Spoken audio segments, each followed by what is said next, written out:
Good morning বন্ধুরা। আজকে হচ্ছে একটা ছুটির দিন। ছুটির সকালটা শুরু হলো বাজার দিয়ে। হ্যাঁ, বাজারে আজকে চলে গেছে আমার বর। আর আমাদের তো সাপ্তাহিক বাজার হয়, মানে আমাদের রোজকার বাজার রোজ হয় না, পসিবলও না। তো সপ্তাহে বাজার করতে আমার বর চলে গেছে বাজারে সকাল সকাল।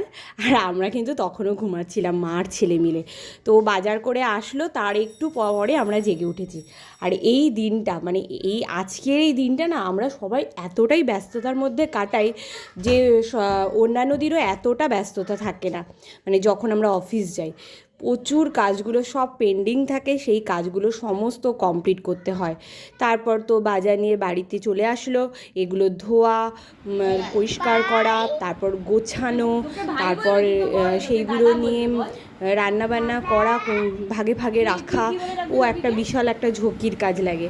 আর এই দেখো, ছেলে তো দুষ্টুমি করছে, ওকে এখন খাওয়ানোর পর্ব চলছে। আর আমার ছেলেকে খাওয়াতে গেলে একটু ওয়াক তো তুলবেই, ওইটা ওর ম্যান্ডেটারি। আর আমি এটা নিয়ে প্রচণ্ড চিন্তায় থাকি, মাঝে মাঝে বমিও করে দেয়। তারপর আর ভিডিও করা হয়ে ওঠেনি, কারণ সারাদিনে এতটাই ব্যস্ততা ছিল। সোজা চলে এসেছি আমার বাড়িতে। মা দেখছি বাড়িতে এসেছি, আসার সাথে সাথেই দেখছি মা স্যান্ডউইচ অলরেডি ভাজা শুরু করে দিয়েছে। বহুদিন স্যান্ডউইচ খাইও নি, কারণ বাইরের স্যান্ডউইচে বিস্কুটের গুঁড়ো দেয়। আমি যতটা পারি এগুলো অ্যাভয়েড করি।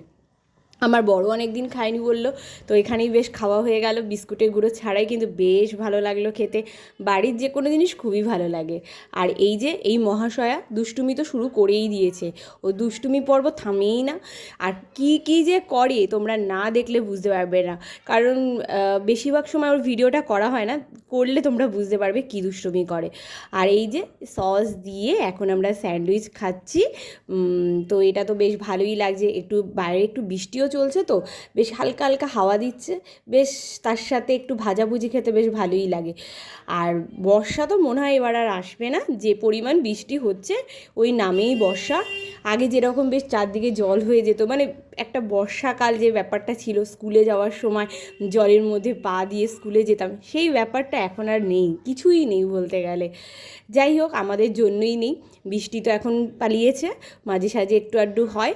আর সবথেকে মজার কথা, বৃষ্টিটা তখনই হয় ঠিক যখন অফিসে আমরা যাব, ঠিক সকালবেলা বৃষ্টিটা শুরু হয়। রেনকোট পরবো না করেও আমাদেরকে রেনকোটটাই পরতে হয়। তারপর আমাদের এই খাওয়া পর্ব কমপ্লিট হলো, হওয়ার পর এই যে আমি একটু ঘরে গিয়ে রেস্ট নিচ্ছিলাম। দেখো কি সুন্দর লাগছে লাইটটা, আর অন্ধকার করে বেশ মানে একটা রিল্যাক্সিং মুড লাগছে। আমার ছেলে ভাবছে এটা আবার কি হচ্ছে, হা করে তাকিয়ে রয়েছে। তো ওর তো চলছে, আর আমি একটু রেস্ট নিয়ে নিচ্ছি। মানে সারা সপ্তাহ পর মনে হচ্ছে আমি একটু রেস্ট পাচ্ছি এখানটায়। মানে ওই তাও রেস্ট কি, 10 মিনিটের রেস্ট। একটুখানি শুলাম, তারপরই উঠে পড়লাম। উঠে পড়ে ছেলের খাবার তৈরি করলাম, ছেলেকে খাওয়ালাম, তারপর গিয়ে একটু বসলাম, এই এখন খাচ্ছি।